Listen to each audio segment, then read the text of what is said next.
Aún en la tormenta, aún cuando arrecia el mar, te alabo en verdad. Aún sin muchas palabras, aunque no sé alabar, te alabo en verdad. Pues solo a ti te tengo, pues tú eres mi heredad.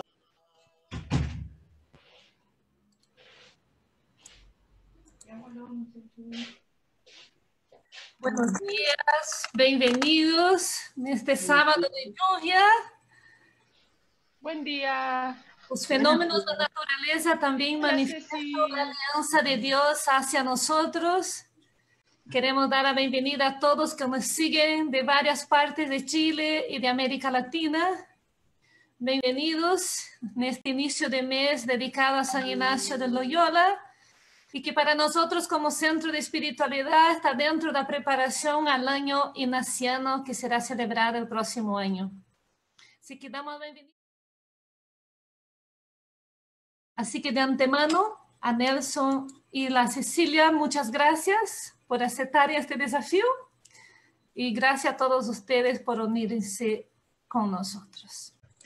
Bueno, muy buenos días a todas y a todos en esta mañana en que empezamos a celebrar en este mes a San Ignacio, su vida, su obra, todo su legado.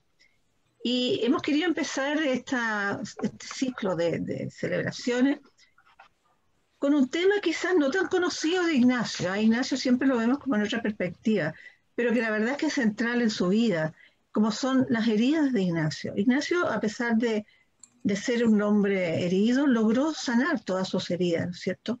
Vive un largo proceso de sanación, de conversión, y termina su vida, ¿no es cierto?, dejándonos el legado de los ejercicios espirituales, producto de esa misma conversión que fue haciendo a través de toda su vida. Ahora, cuando hablamos de herida, ¿de qué hablamos? Estas heridas que son tan inherentes al ser humano, por lo tanto, ninguno de nosotros, y tampoco Ignacio, fue exenta de ellas.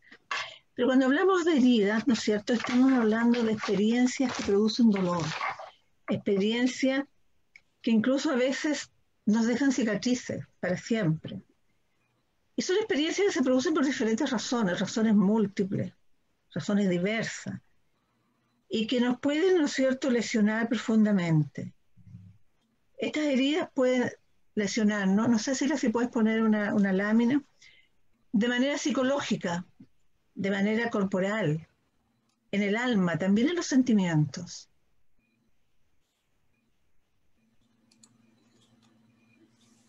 Por lo tanto, estas heridas que son tan inherentes a nosotros los seres humanos, no podemos escapar de ellas, porque por lo tanto es importante empezar a hacernos la pregunta, sobre todo en el momento que nosotros vivimos, ¿cómo nos acercamos nosotros a estas heridas?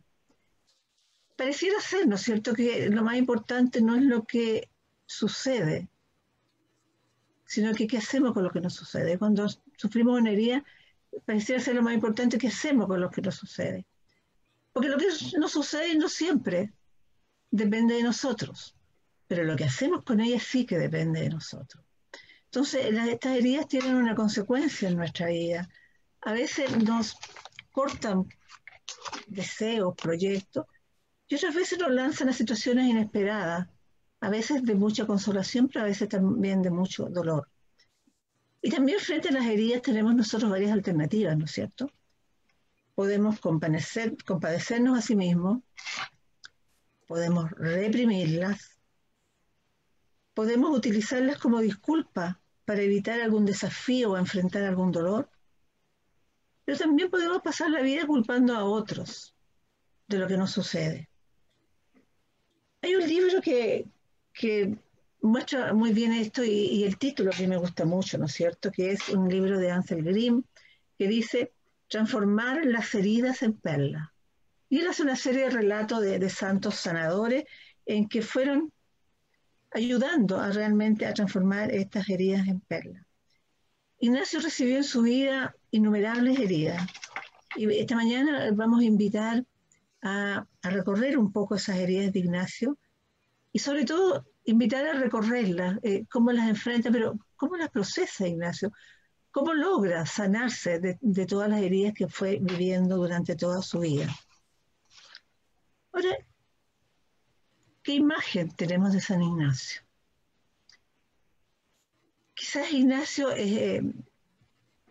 nos surgen cuando pensamos en Ignacio muchas imágenes. Se nos vienen a la mente, ¿no es cierto?, este hombre que está descrito siempre como de gran personalidad, de gran carácter, muy reflexivo, también muy pertinaz en su idea, quizás tosudo, que muchos lo asocian a su carácter vasco. También un hombre de deseo. Ignacio fue un hombre de grandes deseos. Solitario quizás, incluso hay libros, ¿no es cierto?, que lo describen como Ignacio solo y a pie. Y la verdad que gran parte de Ignacio, de su vida, la vive solo y muchas veces a pie, como vamos a ver más adelante. Fue un conocedor del género humano. Yo diría que Ignacio lo podríamos catalogar como el gran psicólogo. Cuando uno recorre los ejercicios y va viviendo la experiencia de acompañar, se da cuenta cuán profundamente conocía Ignacio al ser humano para poder dar ese modo y orden a los ejercicios que tanto nos ayudan a este encuentro con Dios. Fundador de la Compañía de Jesús, no podemos dejar de pensar en Ignacio como fundador de la Compañía de Jesús. Y también el gran legado que nos deja, cómo Ignacio puede, y desde la perspectiva hoy día mirando este Ignacio herido, cómo puede dejarnos este legado, proceso de su conversión, como son los ejercicios espirituales. También se le describe mucho como que fue militar, fue paje, fue soldado, que fue noble. La verdad que Ignacio hizo funciones en esos ámbitos, pero no fue soldado ni fue militar. Él se preparó en la corte, en las armas, pero no tuvo una carrera militar. Incluso curioso, nosotros en la primera etapa de Ignacio no lo conocemos como Ignacio, lo conocemos como Íñigo. Nombre que se cambió, dicen algunos, cerca de su estadía en París, porque ya todos los certificados que se le dan a él de su estudio en París aparece como Ignacio. Algunos piensan que el cambio de nombre se debió a la gran devoción que tenía por San Ignacio de Antioquía, pero la verdad que no está claro ni se sabe mucho por qué se cambió el nombre Ignacio. Ahora, pero a mí personalmente, y lo que uno ve en los documentos, la definición que más me gusta de Ignacio cuando nos referimos a él es la de peregrino. No sé, Celia, si puedes poner en la lámina de peregrino. Fue un peregrino Ignacio, que vivió en su vida un peregrinaje impresionante. Vivió un peregrinaje exterior, un peregrinaje físico, pero también vivió un peregrinaje interior, en que se fue despojando paso a paso, se fue ordenando su afecto, como diría él después, pero fue sufriendo un abandono y un despojo que lo permitió, ¿no es cierto?, tener esta vida espiritual y este proceso de conversión que conocemos. Yo quise poner aquí algunos lugares, pero la verdad que Ignacio, si uno mira esos lugares, son unos 12, la verdad que recorrió mucho más. Estos son los lugares más importantes en el proceso de conversión de Ignacio: Loyola, Montserrat, Manresa, Barcelona, Roma, que fue la ciudad que lo acogió hasta el día de su muerte, Venecia, Jerusalén, la ciudad de sus deseos, Génova, Ferrara, Alcalá, Salamanca y París, donde él estudia. Pero hay muchos lugares más que él recorrió. Él recorrió incluso lugares que están poco descritos en los documentos sobre Ignacio, que son lugares donde él iba a pedir a veces financiamiento para sus obras, para su mantenimiento. Él tenía muchos mecenas. O sea, hay lugares descritos como Flandes, Londres, en Alemania. Es decir, la vida de peregrinaje de Dios, de un peregrinaje en Dios de Ignacio, fue tremenda. Pero también vivió un peregrinaje interior, Ignacio. Ignacio fue viviendo un proceso de conversión en que hay lugares que lo marcaron, desde Loyola, en que empieza a germinar esta semillita de la conversión, hasta Roma final, donde que termina fundando la compañía, ordenando sacerdote no porque fue en Venecia, pero donde termina realmente su camino, tanto de su vida como su camino espiritual. Entonces tenemos un Ignacio peregrino, peregrino en todos los ámbitos. Y en este peregrinaje no estuvo exento de las heridas. Fue en este peregrinaje que Ignacio fue conociendo el dolor de sus fragilidades, el dolor de sus deseos no cumplidos. Vivió muchas experiencias. Unos lo acercaban a Dios, pero otros lo cortaban, lo frenaban sus proyectos, sus deseos, llevándolo a situaciones dolorosas, a veces insospechadas para él. Pero lo bonito de este peregrinaje de Ignacio, que quizás era al principio sin darse cuenta, era un peregrinaje que estaba acompañado por Dios. Y hay una pregunta que él siempre se hacía, no sé si Celia, si puedes poner la otra lámina. Él siempre se preguntaba esto, cuida yendum, ¿qué hacer? Él fue constantemente preguntándose qué hacer frente a lo que le iba sucediendo. Y esto lo lleva, ¿no es cierto?, a empezar a buscar y hallar a Dios en todas las cosas. Esta tan ignaciano, ¿no es cierto?, de buscar hallar a Dios en todas las cosas, fue algo que Ignacio intuitivamente lo fue empezando a hacer de su primer peregrinaje. Siempre se preguntaba qué hacer en Loyola cuando vivió este proceso de conversión. Ir a Jerusalén, en Jerusalén, ¿qué hacer cuando no se pudo quedar? Debo estudiar, debo ordenarme sacerdote, debo formar una compañía. Se fue preguntando siempre, frente a todo lo que sucedía, qué hacer. Entonces, podemos decir nosotros que Ignacio fue realmente un hombre herido. Fue un hombre herido que supo sanar a través de su vida junto a Dios todas sus heridas. Quizás la herida más notoria, la que más conocemos, la que más siempre hemos estudiado, profundizado en ella, es la herida de Pamplona, en que en esta batalla una vara le destroza no solamente la rodilla, le quiebra la pierna y lo deja en un periodo de convalescencia larguísimo, sino que también sino que hay muchas más heridas. Yo quería mostrarles este mapa, un poco para que ustedes se hicieran una idea de cómo Ignacio fue recorriendo, y porque este es solo y a pie. Esos puntos que vemos ahí fueron todos los recorridos que hizo Ignacio. Fue recorriendo España primero, sale de su casa materna de Loyola hasta Barcelona, donde queda en Manresa durante un tiempo, pero después, cuando va a Jerusalén, recorre todo el norte de Italia, hasta llegar a Venecia, llega a Jerusalén, se devuelve. Hizo una trayectoria enorme, casi siempre solo. Creo que hay como 2 de peregrinajes que hace el acompañado, solo. Y en el lado derecho también quise poner dos cosas que me parecen curiosas, ¿no es cierto? Unas alpargatas que están entre los documentos de Ignacio que dicen que son las alpargatas de Ignacio, y otra una esparteña que usaba. Porque si tomamos la situación de Ignacio, Ignacio hizo todo este recorrido después de Loyola. Y de Loyola él quedó no solamente cojo, sino que con grandes dolores en su pierna, le costaba mucho. Ya no podía usar esas botas que él usaba ni ningún zapato. Entonces se iba acomodando con lo que le iba resistiendo el organismo.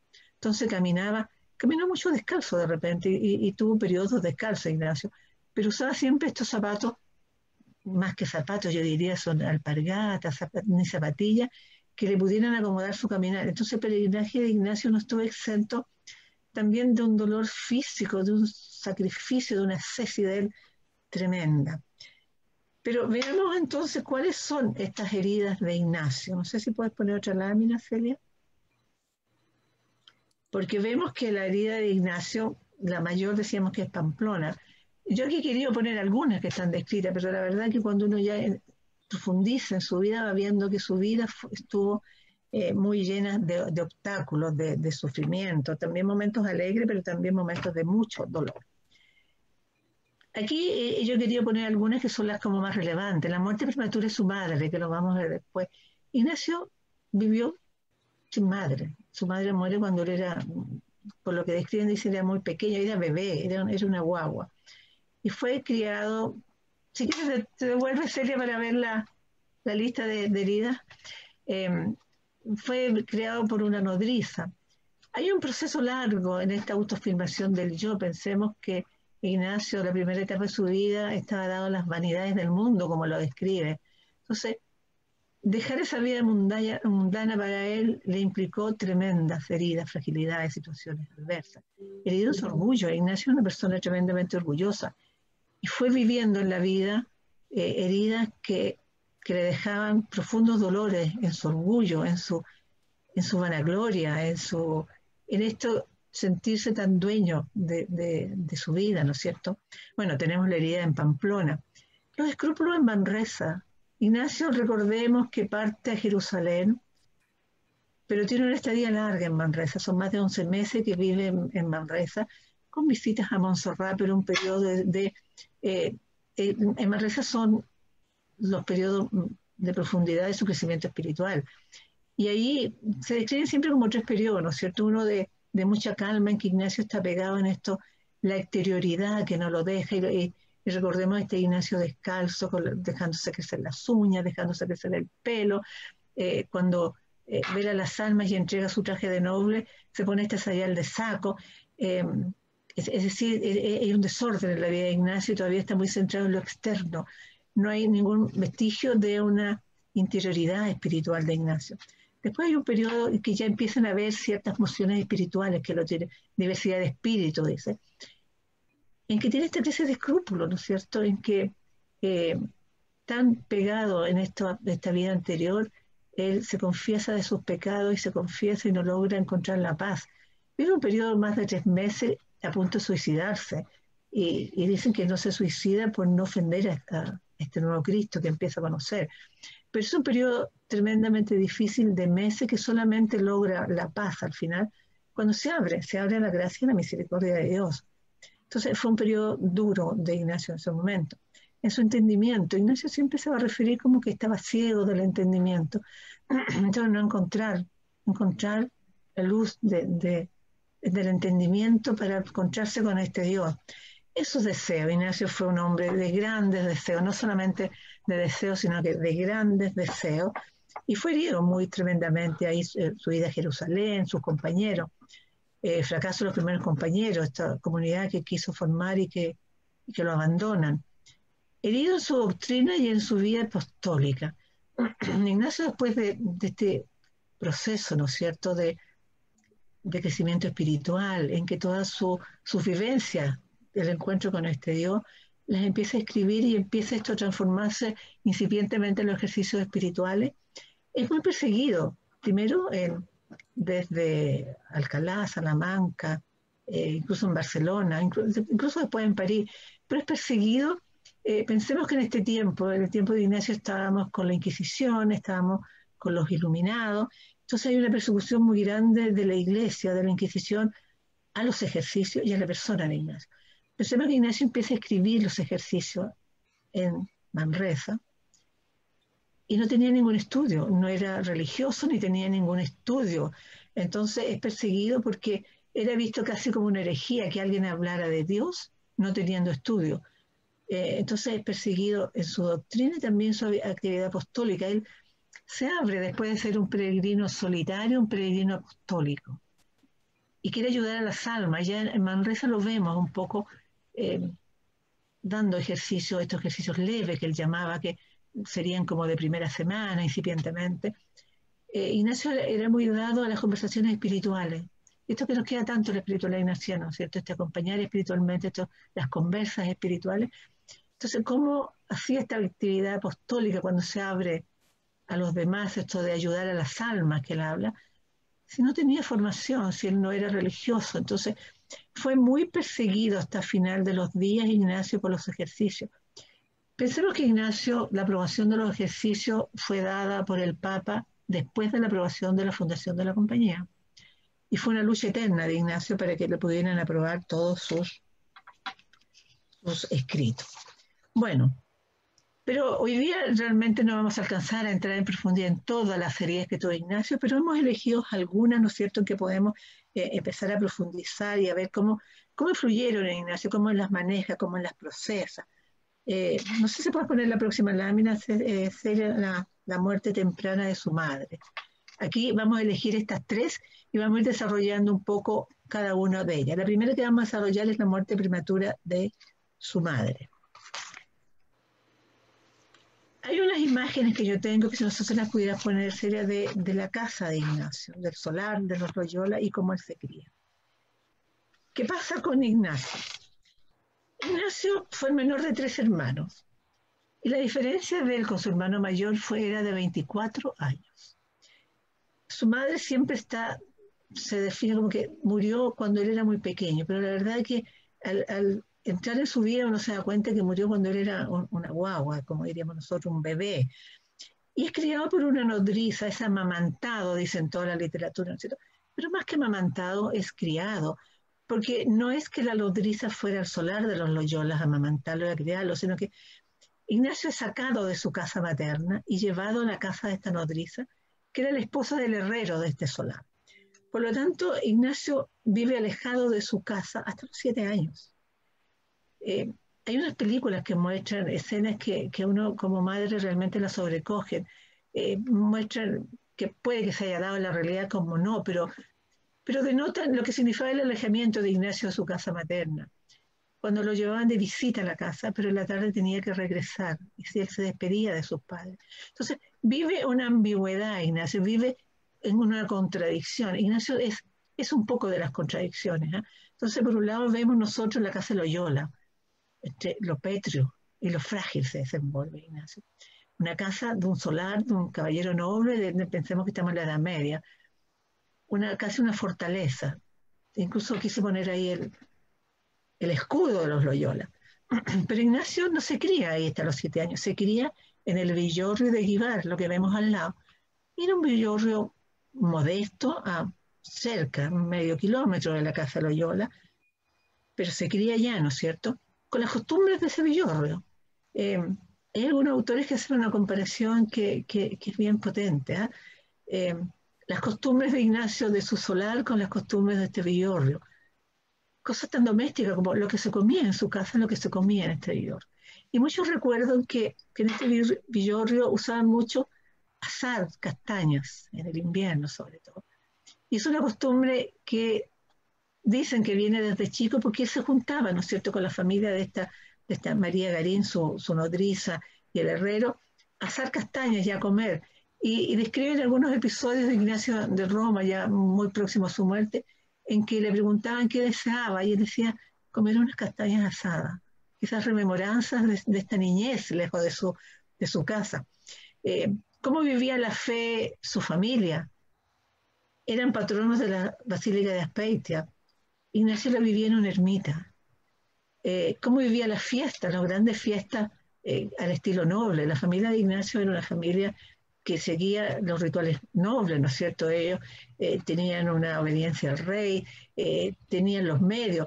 Ignacio vivía en las danzas populares, en las procesiones populares a esta ermita. Entonces, Ignacio tiene una infancia lejos de su casa, lejos de sus costumbres, separado de todos, y regresa a su casa a los 7 años. A los 7 años llega a su casa, lo acoge Magdalena de Araoz, una mujer que tiene un papel preponderante en la vida de Ignacio, su cuñada. Describe que el padre de Ignacio a esta altura ya estaba muy, no sé si deteriorado, pero muy alejado de la actividad, y cede el mayorazgo a su hijo mayor, el marido de Magdalena. Por lo tanto, también si pensamos que Ignacio tenía 24 años de diferencia con su hermano mayor cuando vuelve a los 7, hay muchos ya que se han ido a la casa. Hay muchos hermanos de Ignacio que pelean en estas guerras que vivía Europa en ese momento, entre los reinos de España, los reinos de Italia. Entonces, mayormente su relación familiar fue muy precaria, yo diría, con su padre, lo que se describe, y más que nada con Magdalena. Y sigue la vida de Ignacio en la casa de su casa paterna, pero Ignacio a los 15 años, un poco antes de morir su padre, que muere en esa época, quizás el padre preocupado por el futuro de Ignacio, este hijo menor que vuelve a casa, decide y recibe ofrecimientos de mandarlo a casa de algunos nobles a prepararse para alguna carrera.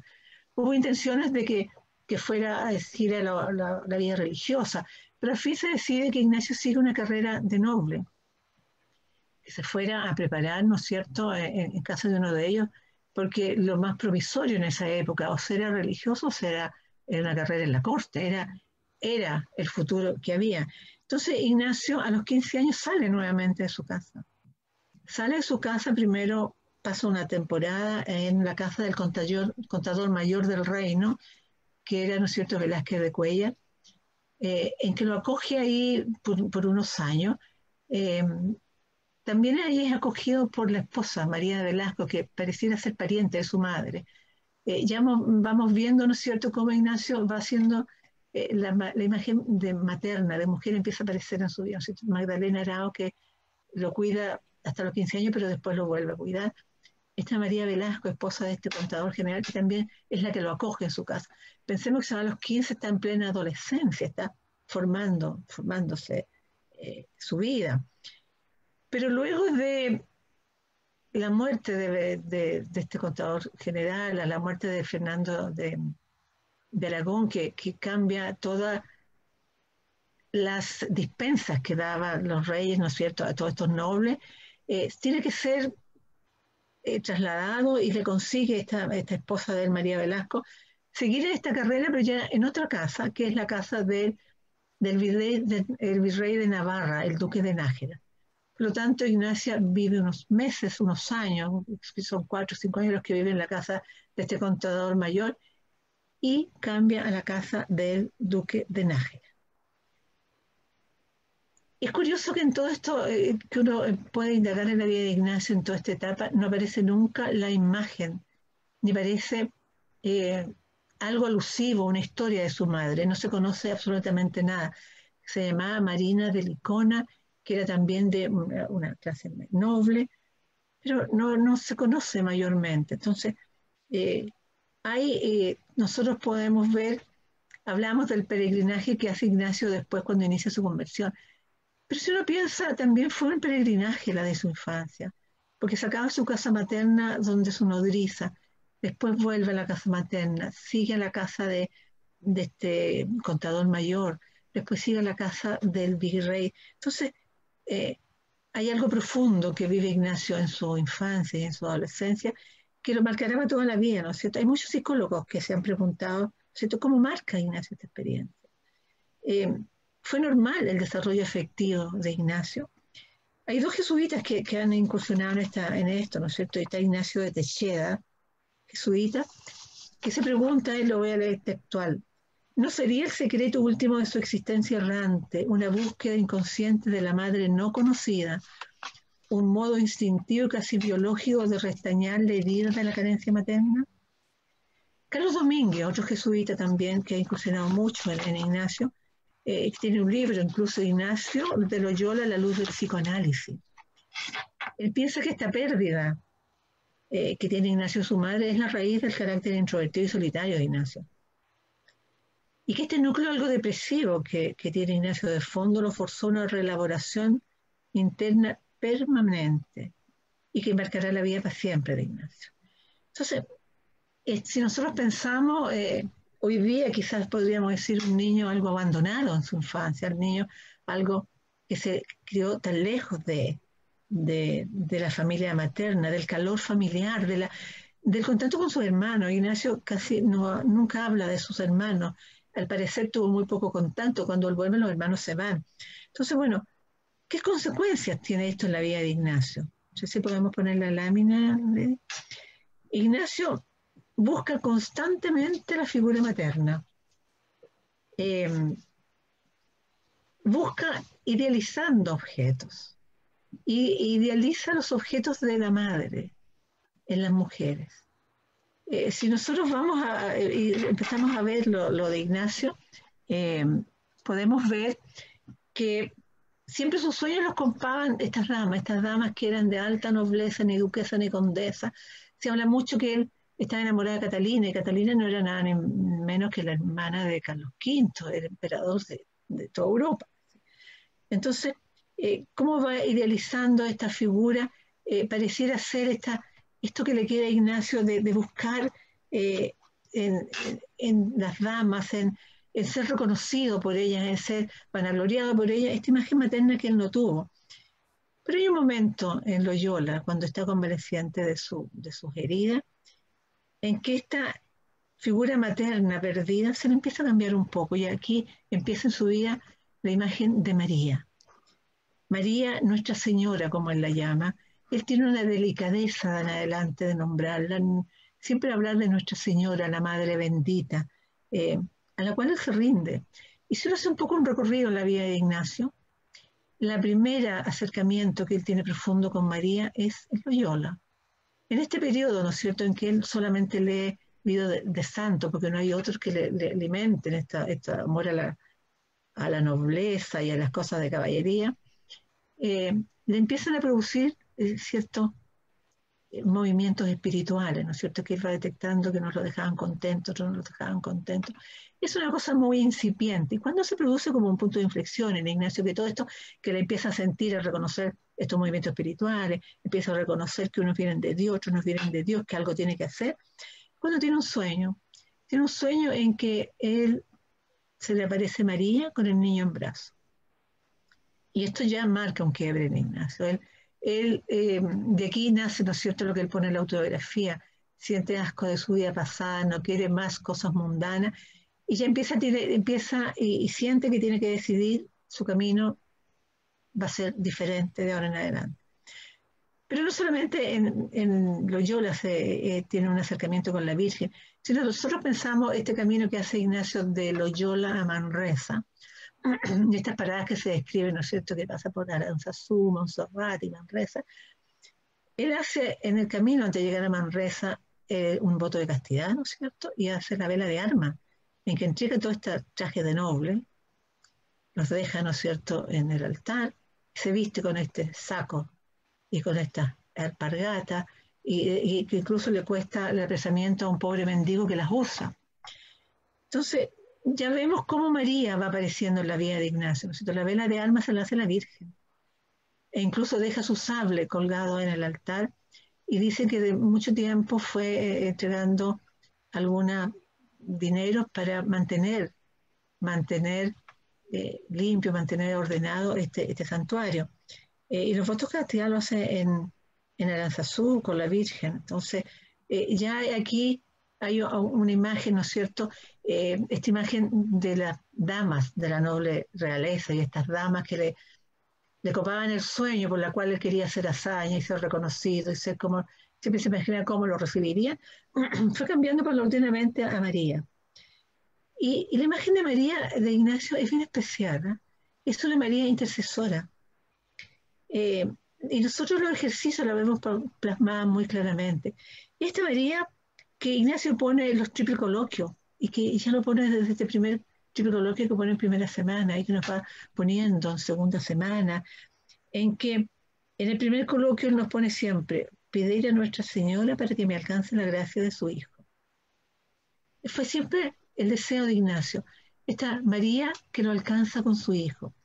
Y el segundo coloquio es con el Hijo, y el tercero es con el Padre. Aquí hay algo como parenteral, dicen los entendidos, el Ignacio, ¿no es cierto? Esta madre que lo llevan del Hijo, siempre los sueños. Él le pidió mucho en su proceso de conversión a Ignacio, a la Virgen, que lo llevara con el Hijo. Y es lo que pide, que al final de los días Dios se lo concede en las tortas, cuando no es la Virgen, pero es el Padre que lo pone con su Hijo y antes de su entrada en Roma. Entonces, la imagen de María tiene una preponderancia enorme en Ignacio. Hay otra alusión a los ejercicios de María de Ignacio que a mí me parece muy conmovedora, es hermosa. En cuarta semana nos pone, iniciando la cuarta semana, el ejercicio 2.19 y el 2.20, ¿no es cierto?, cómo el resucitado se aparece a su madre. Y si uno lee en los ejercicios, ¿no es cierto?, él habla del primer preámbulo y dice cómo vino del sepulcro, y cómo ya resucitado se apareció en cuerpo y alma a su bendita madre.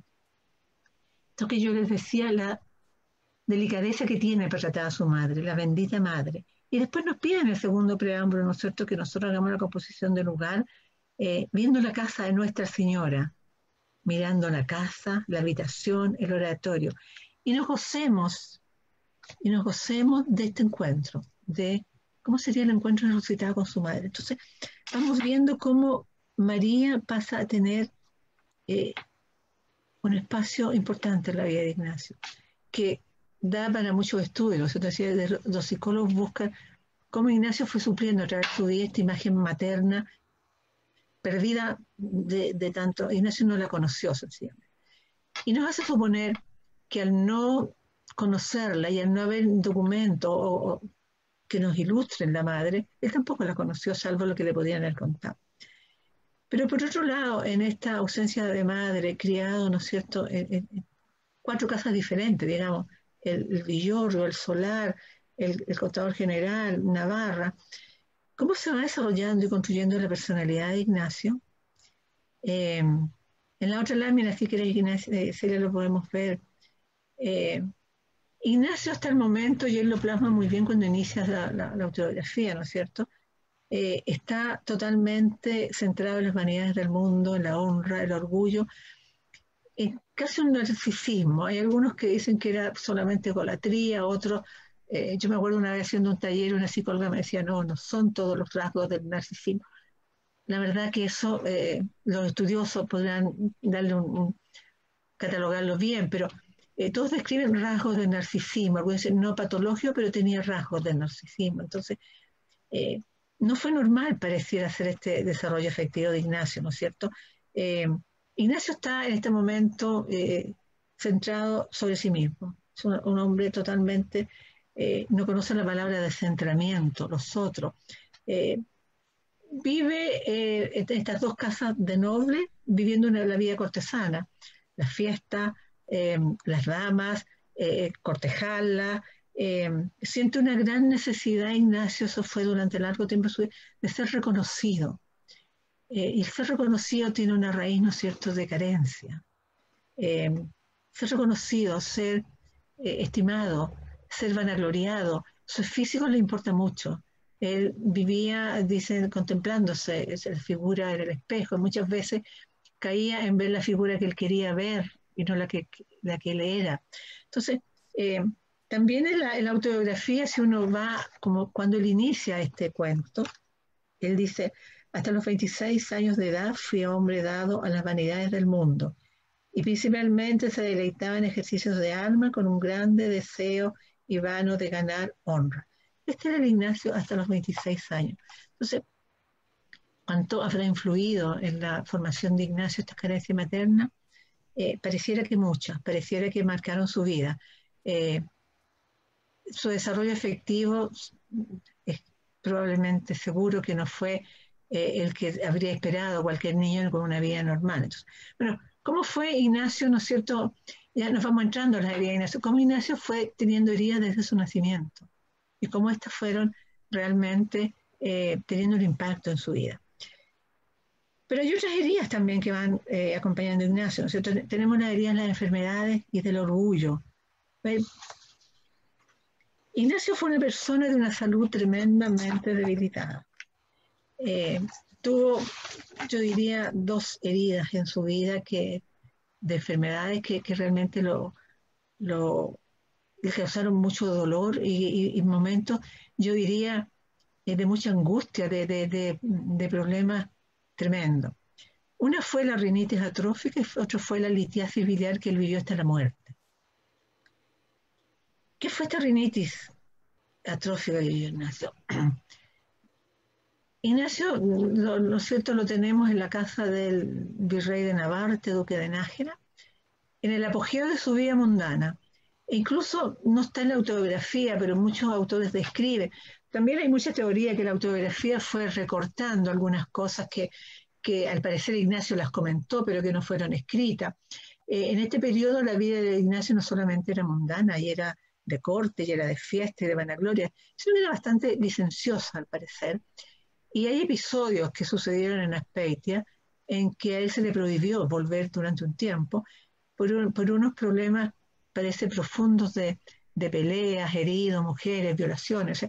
No está muy claro, pero realmente fue un periodo bastante, yo diría, licencioso. Entonces encontramos a Ignacio en el esplendor de su vanagloria en la casa de este duque, en que se alojaba constantemente los reyes. Entonces la vida de él era bastante glamorosa. Y le vino una enfermedad bastante extraña, esta rinitis atrófica, ¿no es cierto?, que es una enfermedad que se le produce una hinchazón de nariz, que le produce una infección, por lo tanto los gérmenes despiden algunos olores desagradables, se forman costras, le cuesta respirar. Entonces, imaginemos nosotros a este Ignacio, que algunos lo describen no muy alto, pero de una cabellera rubia, que es curioso que siempre lo vemos oscuro nosotros en la foto, una cabellera rubia, cuidado hasta la exageración.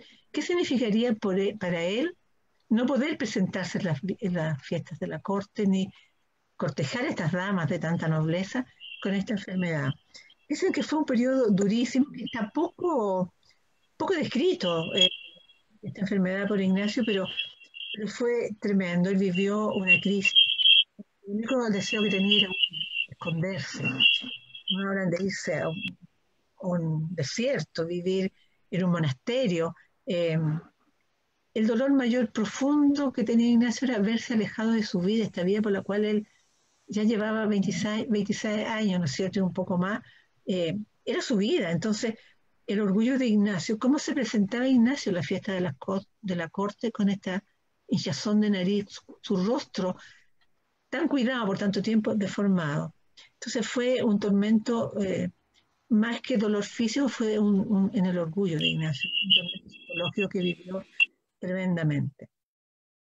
Otra de las enfermedades que vive Ignacio, y que esto lo llevó hasta la muerte, fue la litiasis biliar. Esto al parecer es una enfermedad al hígado en que produce mucho dolor, y es una enfermedad crónica, produce mucho dolor. A Ignacio le producía fiebre, le producía postración muchas veces, ¿no es cierto? Pasaba periodos en cama Ignacio, con dolores tremendos. Pensemos que también se junta con la vida de Ignacio, este Ignacio peregrino, este Ignacio que vive periodos de tanta diversidad, ¿no es cierto?, de espíritu y desórdenes. Ignacio era una persona que ayunaba, que de repente comía pura hierba, otro periodo que no comía carne, otro tiempo que tomaba puro líquido. Entonces, una enfermedad de esta, vivida desde el desorden de Ignacio en cuanto a alimentación, realmente se le fue acrecentando. Lo más tremendo es que nunca se le pudo detectar cuál era la enfermedad, entonces siempre da la sensación que los remedios que los médicos trataban eran más paliativos que curativos. Entonces, sufrió durante toda su vida esto. Incluso en su último periodo en París y Roma, él tiene periodos de postración, de grandes dolores de estómago.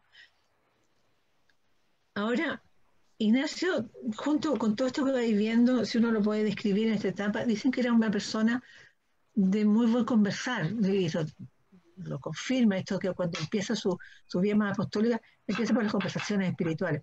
Era muy buen conversador, era muy amistoso, a pesar de este carácter firme, férreo y un poco obstinado quizás. Era muy bueno para componer dificultades entre amigos, entre grupos. Entonces, en todo este peregrinaje, Ignacio se fue haciendo de muchos mecenas. En sus conversaciones espirituales, las primeras que se acercaban a Ignacio eran las mujeres, que empezaban haciendo estos ejercicios, teniendo un acompañamiento espiritual, pero después lo iban acogiendo en sus casas y lo iban cuidando. Y muchos momentos de esta enfermedad Ignacio las pasó en Manresa, estuvo bastante tiempo en la casa de una familia, los Amigán, que describe, en que lo llevan a su casa, lo cuidan, le dan medicamentos, le cuidan la dieta. En París también, en París tuvo, ¿no es cierto?, hay una muy amiga de Ignacio, muy mecena de Isabel Rosell, que dicen que lo cuida. Entonces, frente a este dolor tremendo, Ignacio también sí vive una vida con otros. Aquí él empieza a darse cuenta que las cosas no las puede hacer solo. ¿Cuál sería su dolor y su postración? Que empieza a aceptar que tiene que colaborar con la gracia, tiene que trabajar, ¿no es cierto?, en conjunto con Dios para dejarse abrir a que los otros pueden ser algo por él. Bueno, ya vemos, ¿no es cierto?, cómo Ignacio ha sido herido tremendamente en la ausencia de su madre, herido en su salud, en lo físico, en las enfermedades, salud, en el orgullo, pero también otra herida que yo diría que esta herida, por eso es tan importante el Ignacio, porque además empieza su proceso de conversión, pero además es una herida que como que abarca todos los ámbitos, Ignacio, porque herido físicamente, herido en el orgullo, es Pamplona. Si nosotros nos vamos a Pamplona, vemos que Ignacio está en la casa del duque de Nájera, ahí hay pelea entre los españoles, el norte o este de España, con los franceses. Y deciden ir a pelear hacia la invasión que se estaba produciendo por Francisco I en esta zona. Pero las condiciones eran desde un principio adversas para los navarros, digamos. Entonces, ¿cómo Ignacio, en su tosudez, convence a todos de ir a la batalla de Pamplona? Eran menos en cantidad, eran menos en armas, todas las condiciones estaban adversas. Pero Ignacio, uno piensa, no estaba tan centrado en lo que estaban peleando. Yo sé cómo ir apropiándose de los reinos y pelear los lugares y pelear el poder. Ignacio estaba centrado, para él la batalla de Pamplona era otra. La batalla de Pamplona era ir a pelear, y él se imaginaba primero ganar, y segundo, después de ganar, cómo volvería él en la gloria y majestad, o sea, cómo sería recibido Ignacio. Estaba tan centrado en él que después decía, bueno, ¿cómo será en mi recibimiento? Será recibido como héroe, será recibido con todos los honores. ¿Cómo me recibirán las damas en los bailes de la corte al ver este héroe que vuelve triunfante de esta batalla de Pamplona? Entonces, aquí hay un dolor enorme de Ignacio en la herida que sufre, por la bala que le destroza la rodilla, pero también en ese orgullo. O sea, ¿cómo vuelve derrotado? ¿Cómo vuelve derrotado Ignacio con esto? El que pensaba ser recibido en la gloria es recibido en una camilla. Entonces, este orgullo y esta porfía lo llevan a volver totalmente derrotado y no vuelve ya a la corte, sino que a la casa paterna. Este dolor será lo encaminará, ¿no es cierto?, a un peregrinaje interior. Este fue el que lo catapulta, ¿no es cierto? Porque Ignacio termina herido, muy herido, y termina herido no solamente físicamente, sino que el que pensaba que volvía en gloria y majestad vuelve totalmente derrotado. No es dolor solamente de sus piernas, sino que es dolor de su alma. Está ciego todavía. Él va a hablar mucho en adelante de ciego en ver a Dios, una ceguera de Dios, una ceguera en entendimiento. Entonces, hay algunos que describen diferentes maneras de mirar, ¿no es cierto? La otra lámina está un poco descrito ahí. Unos que dicen que uno puede ver con los ojos del rostro, del corazón o del alma. Del rostro ve cosas superficiales y termina siempre viéndose a sí mismo. Los del corazón ya ve cosas más esenciales e incluso puede ver a los otros como un don maravilloso de Dios, ¿no es cierto? Como Dios dador de esta criatura. Y los del alma ya, ¿no es cierto?, son ojos más profundos, ¿no es cierto?, en que vemos a Dios y todas las gracias de Dios. Ignacio estaba con los ojos del rostro cuando partió a Pamplona. Y vuelve a Loyola con los ojos del rostro, todavía pegado en cómo sería, ¿no es cierto?, cómo vivir esta derrota tremenda. Y en su estadía y convalescencia de Loyola recién empieza a sanar este orgullo muy incipientemente, su orgullo herido, y empieza a abrirse de los ojos del corazón, en que ve ya a los otros de otra manera, un poco a maravillarse con Dios. Entonces recién empieza a hacer un proceso. Y este Ignacio empieza a aprender a vivir con su fragilidad, empieza a asumir su cojera, empieza esta cojera que soporta burlas de niños y otras personas, ¿no es cierto? Y todo esto que vive en Loyola, este incipiente discernimiento de que se quedaba contento cuando estas emociones que le venían de las cosas de Dios, lo hace pensando que tiene que tomar una decisión. Nosotros diríamos ahora, tiene que discernir qué hacer con su vida frente a lo que está viviendo. Y él ya se siente, ¿no es cierto?, enamorado de este nuevo rey que empieza a conocer, este rey terrenal que es Cristo. Y él ya quiere transformarse de este caballero noble que servía a un rey a un caballero espiritual. ¿Cómo servir a este rey? Y aquí es donde le entra el deseo de ir a Jerusalén. Él no solamente quiere servirlo, quiere ir donde él vivió, quiere estar donde él vivió, los lugares que recorrió. La gracia empieza a actuar en la vida de Ignacio, pero en forma muy incipiente, muy incipiente. Ignacio, herido en su físico y en su orgullo, tiene sus grandes heridas, yo diría también, en sus deseos. esta ida de Jerusalén, de ir a Jerusalén, será el deseo más grande de Ignacio, que no se verá cumplido nunca. Ignacio nunca fue a Jerusalén. Ignacio sale decidido a ir a Jerusalén, ¿no es cierto? Y va de Manresa hasta Jerusalén.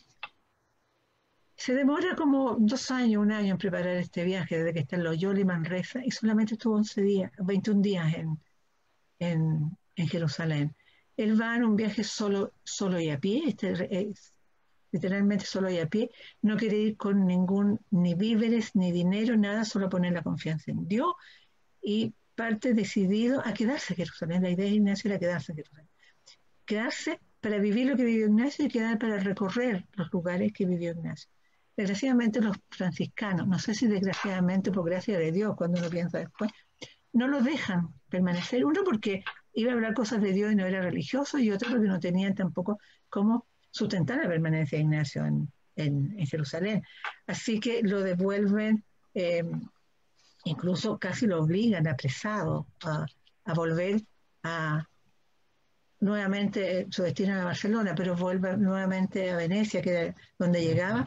Entonces, Ignacio fue el gran dolor, este deseo frustrado de ir a Jerusalén, ¿eh?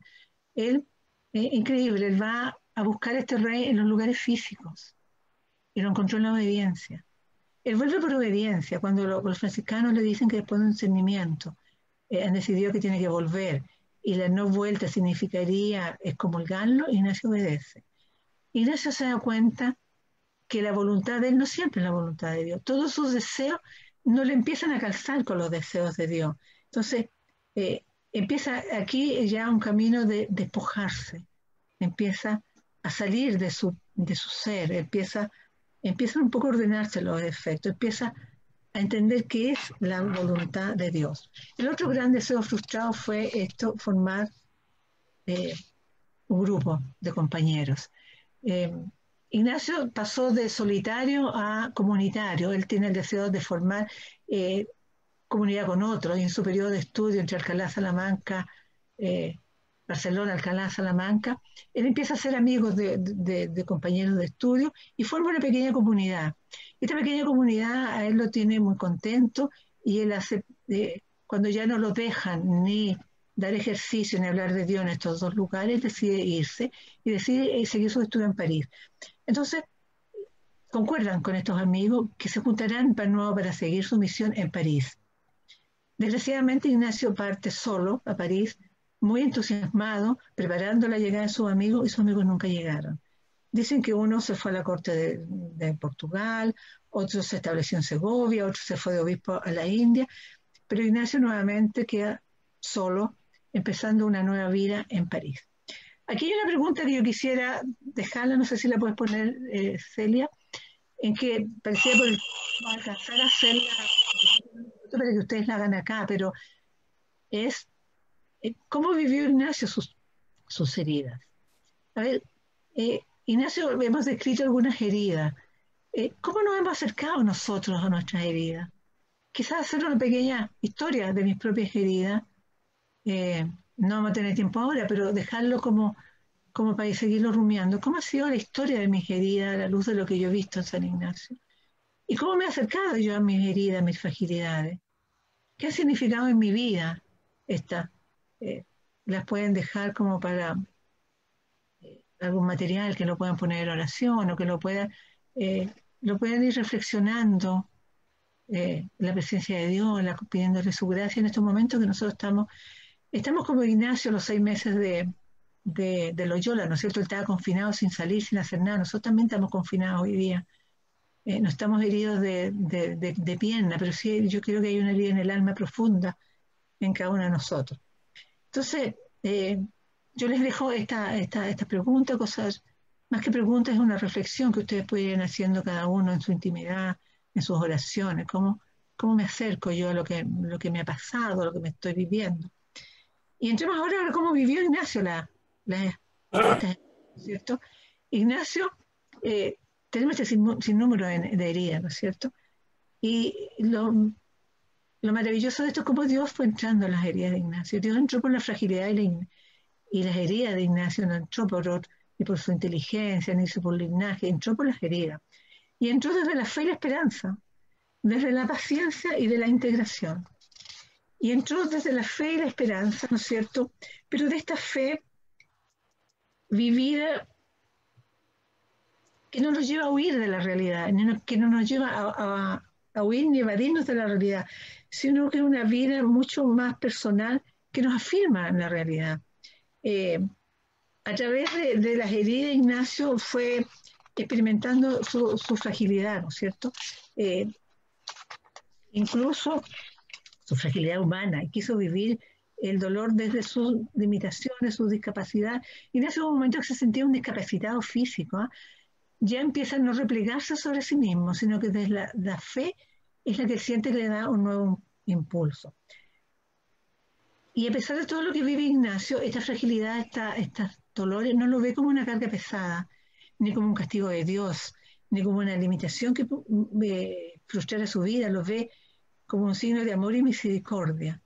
Esto le ayuda mucho en su crecimiento espiritual.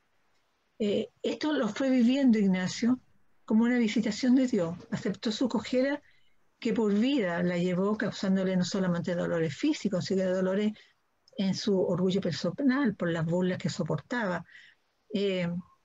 Aunque este dolor no le quitó penas ni lágrimas, pero él le buscaba un sentido en la fe, esta fe que lo abría a la esperanza.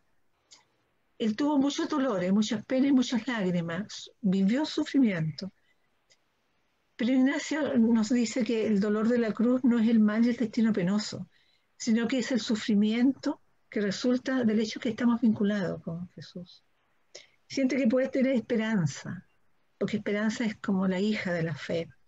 Y esto es lo que nos pone Ignacio, un poco en principio de fundamento. Nosotros no queramos más salud que enfermedad, que no queramos ver más, ¿no es cierto?, riqueza que pobreza. En fin, ¿cómo es aceptar la cruz de Cristo? Que aceptar la cruz de Cristo consiste en la disponibilidad sin límite de tomar parte de la inseguridad y los riesgos de nuestro Maestro, lo que Él vivió. Esto me hace mucho sentido a mí, esto que Ignacio se da cuenta de que la fe no le ahorra sufrimiento, ni dudas, pero le da fuerza para atravesarla. También aconseja mucho Ignacio que aumentáramos nuestra confianza en Dios, en su misericordia. Que creer en la confianza y centrarnos en la confianza en Dios no es creer en un mundo maravilloso, en el que gracias a una intervención quizás milagrosa, el poder divino se puede cambiar la realidad a nuestro gusto.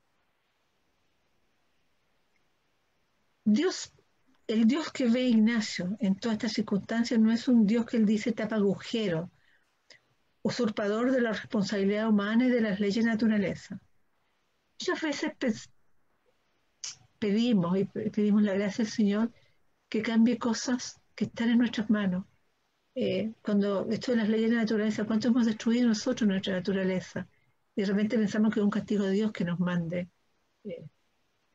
todas estas tempestades y problemas que tenemos con la naturaleza. Ignacio vive su fragilidad en íntima unión con su Creador y Señor. Se abre a la misericordia del Señor Ignacio en este dolor, ¿cierto? Ignacio vive estos sufrimientos desde la fe, pero también de la paciencia. Esta paciencia, ¿no es cierto?, que es como esta paciencia que es tolerancia, que es un sufrimiento aceptado pero tolerado, y una paciencia que tiene diversas motivaciones. Ignacio la vivió en todas sus acepciones.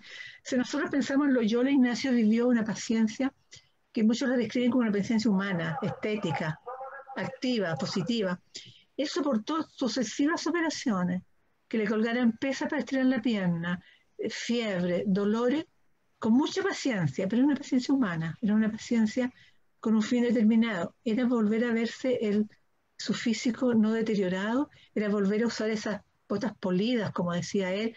Él quería por un efecto estético hacer todo eso, tener toda esa paciencia. Pero también Ignacio vive otra paciencia, ¿no es cierto?, que no es esta paciencia humana, sino que es esta paciencia, una paciencia de obediencia, una paciencia de humildad que nos lleva a la mayor gloria de Dios. Porque Ignacio fue recorriendo este camino de fragilidad, ¿no es cierto?, comprendiendo que esta paciencia ejercitada en el sufrimiento y los dolores era un manantial de sabiduría, era un manantial santidad. Era el lugar donde se acercaba más profundamente al Señor. Se fue haciendo humilde Ignacio en la medida que iba aceptando su propia fragilidad. Va comprendiendo que para ser humilde es preciso haber experimentado y tocado la propia facilidad. Porque para Ignacio Dios no evitaba solamente la experiencia gratificante. Él se da cuenta que Dios está siempre con nosotros. También está presente en la adversidad, tanto en la adversidad como en la prosperidad, en las aflicciones como en las consolaciones. Y si nosotros volvemos a los ejercicios, cuando nos ponen la regla de discernimiento en el 3.21, él dice que esta desolación trabaje de estar en paciencia, que es contraria a las molestias que le vienen y piense que pronto estará consolado, poniendo las diligencias contra tal consolación. Ignacio nos pone, cuando estemos desolados, que tengamos paciencia, que esperemos la consolación, ¿no es cierto? Y esto es lo que hace Ignacio un poco con sus fragilidades. Lucha contra las condiciones adversas que lo hacían muchas veces olvidar que el Señor estaba en su debilidad, estaba en su vejez, en su fragilidad. Ignacio fue experimentando que los dolores, las enfermedades, los desengaños vividos de la fe y el amor le daban esta paciencia y le hacían tener un aguante, él llamaba, que era todo lo contrario a huir y a impacientarnos. Esta vivencia no las consigue Ignacio así de una noche a la mañana, no las consigue en un momento, sino las consigue en un largo proceso. Pasa de las lamentaciones y dolencias a una aceptación serena. ¿Se resiste a aceptar? Sí, se resistió mucho tiempo a resistir sus limitaciones y a tomar conciencia de su fragilidad. Pero esta fragilidad es la que lo condujo hasta la humildad. Ignacio recorrió un largo camino desde una libertad de asumir con paciencia sus sufrimientos por narcisismo y vanidad a una libertad en serena de aceptación de los sufrimientos vistos como don y gracia de este Señor que lo visitaba. Un largo camino el de Ignacio que tuvo que recorrer para poder llegar a esta aceptación serena.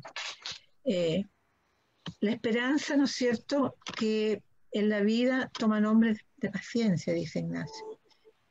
Y en este camino que hace Ignacio de ir procesando, él se da cuenta de esto tan fundamental en la espiritualidad ignaciana, en la espiritualidad ignaciana, ¿no es cierto? Es hallar a Dios en todas las cosas. El hombre será capaz de reconocerse amado por Dios en el momento de sufrimiento y adversidad. Ignacio empieza, ¿no es cierto?, a reconocer esta presencia de Dios en el dolor, en el sufrimiento. Pero hay un tercer paso, que es cómo integra Ignacio esto todo en su vida. Porque además de situarse frente a la fe y la esperanza y la paciencia, él logra hacerlo con un espíritu de integración. Se trata, ¿no es cierto?, de buscar a Dios también en la herida del sufrimiento. Es una herida, es una relación al todo, tan profunda en su vida, que será una clave de la espiritualidad ignaciana.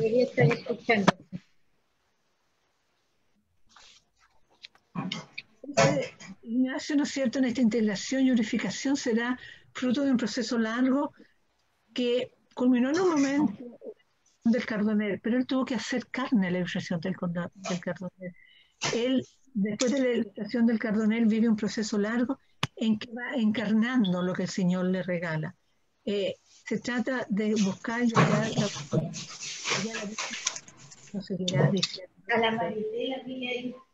no dejar nada fuera de él. Hay un libro que sacó Joseph Rampla hace poco, El Peregrino, que pone una frase que a mí me hace mucho sentido. Él dice, buscar y hallar a Dios en el corazón de la vida, en la vida misma. No dejar nada fuera de él. Dios está en todo. Dios está en los momentos alegres y en los momentos de sufrimiento. Dios está con nosotros. Dios permanece en nosotros. En todo, ¿no es cierto? Este todo de Ignacio integra, incorpora, unifica. Dios, en el diccionario espiritual ignaciana, este todo, ¿qué significa este todo?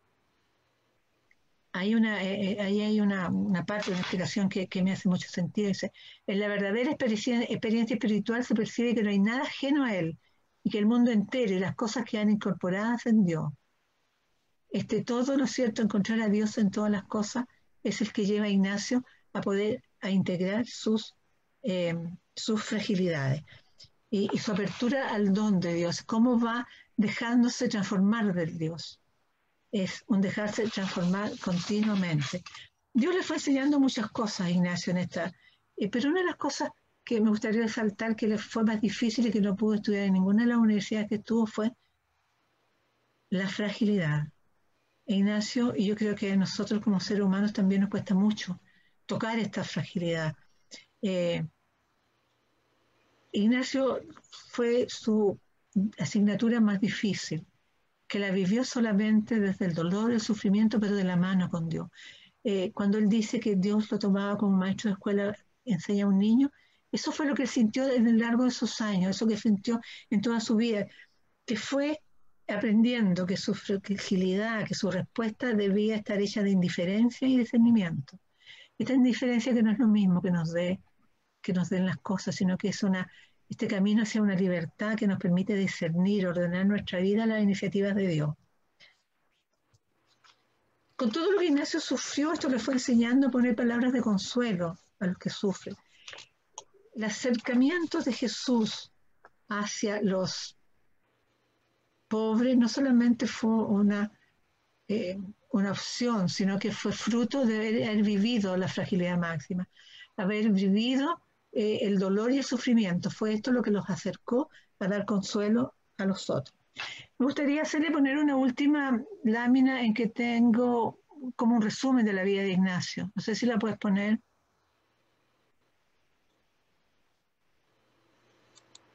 Parece aquí. Si nosotros vemos, no sé si la puedes correr un poquito, si nosotros hacemos un resumen de este Ignacio y vemos la ausencia de madre, todo lo que le significó en su vida y esta búsqueda incesante que lo lleva incluso a tener esta personalidad que tuvo hasta los 26 años.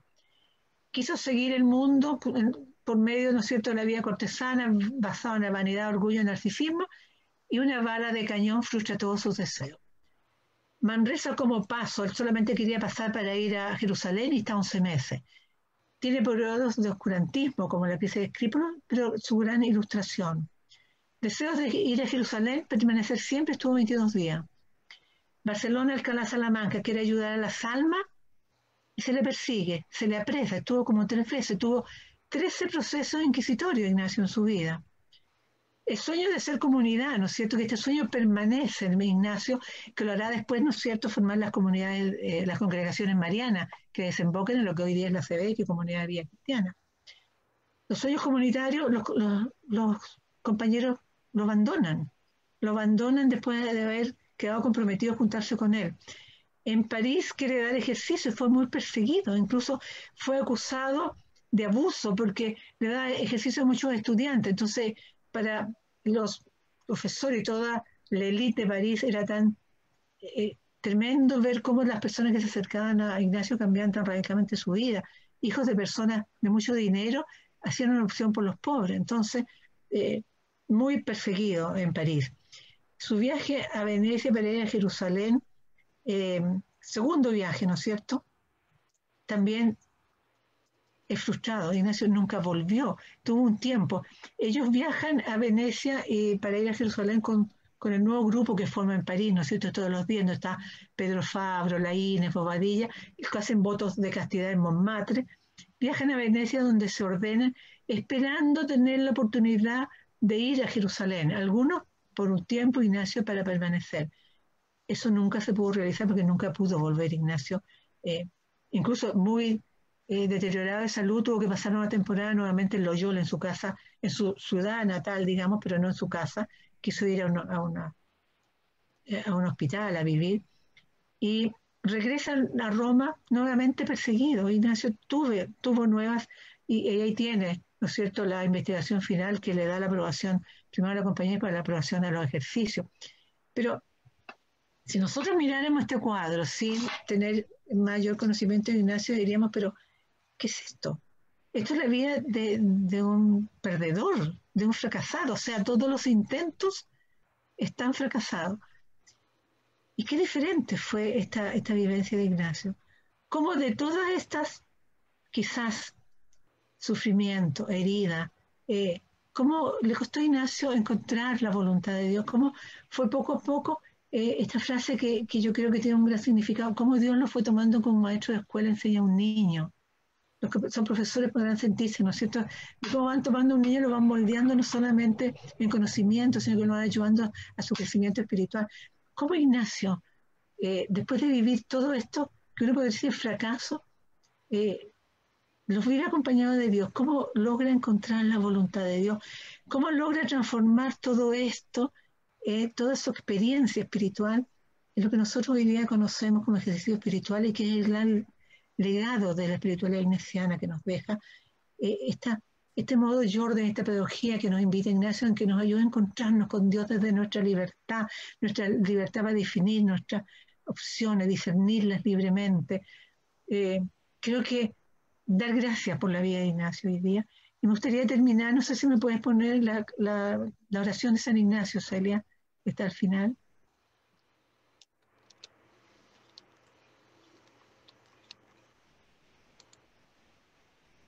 Una falla técnica.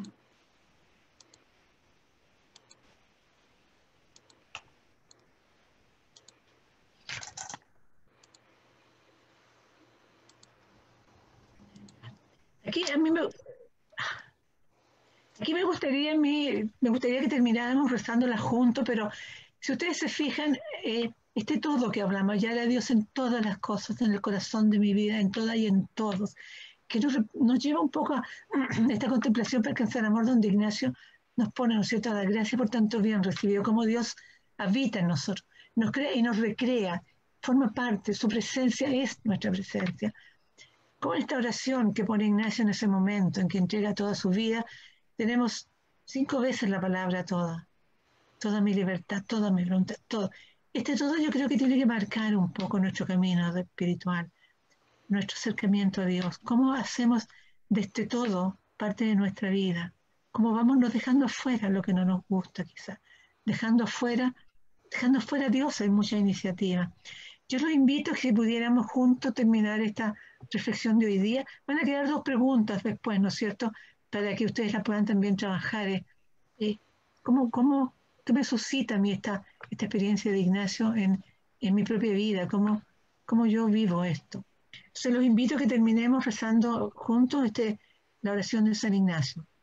Tomad, Señor, y recibid mi toda libertad, mi libertad, mi memoria, mi entendimiento y toda mi toda mi voluntad. voluntad. Por mi ardiente y poseer. Vos me lo disteis, a vos, Señor, lo doy. Todo es vuestro. Disponed a toda vuestra voluntad.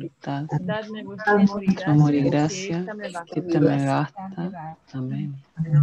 Muchas gracias por la atención, por el momento que hemos vivido. Estamos, parece, bastante justos en la hora. No sé si todo va a quedar grabado, pero hay algunas preguntas finales que a lo mejor sería bueno también seguirlas trabajando. Siempre Ignacio nos pregunta cuando hacemos algo, ¿no es cierto?, a dónde vamos y a qué. Y al final también nos pregunta con qué me voy. Yo creo que nos vamos a tener tiempo un poco para quizás haber compartido con qué me voy esta mañana, después de recorrer junto con Ignacio sus heridas este camino. Ahí están las 2 preguntas que yo les decía que las pueden trabajar después en su casa, que te suscita lo escuchado, la experiencia vivida, Ignacio, frente a sus heridas, sus fragilidades. ¿Qué te puede ayudar más al aproximarte a tus propias heridas? ¿Qué cosa nos hizo más resonancia a nosotros de esta experiencia de Ignacio? Bueno, una vez más, muchas gracias y que Ignacio y Dios nos sigan acompañando en estos momentos difíciles que estamos viviendo como humanidad. Gracias, Celia.